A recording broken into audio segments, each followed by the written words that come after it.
আপুরা ভাইয়ারা আঙ্গ পবিত্র মাস রমাদান মাস। এই মাস আঙ্গ কিছু কিছু মাস দিন আছে হাজার মাসের চেয়ে উত্তম মাস, যেমন আঙ্গ আরাফাতের দিন শ্রেষ্ঠ দিন আঙ্গ রমাদান মাস, হাজার বছরের সে উত্তম মাস।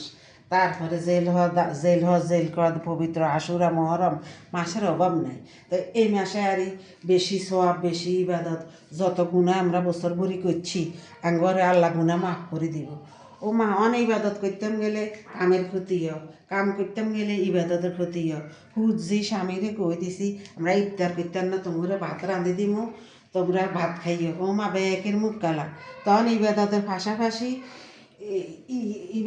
পাশাপাশি সন্তান সংসার স্বামীরে খুশি রাখাও আল্লাহ খুশি হয়।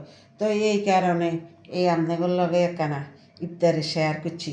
আজকে প্রথম রমাদান না করলে তো এই কাবাব, চিকেন ফ্রাই, বড়া, বেগুনি, বুট, তারপরে সালাদ, খেজুর, ডিমের কাবাব, জিরেপি, বুন্দিয়া, এই শরবত 2 রকমের আছে। ইয়ানো টুকমার শরবত, চিনি চা, লেবু দি, ফল যাতে যেটা খাইব। তো আমরা দোয়া করি আল্লাহ যেন রমাদান মাস সবার সহি সালামতে কাটায় নেয়। আমরাও দোয়া করুন আঙ্গ জনগণ বিশ্ববাসীর লাই। আল্লাহ হাফেজ।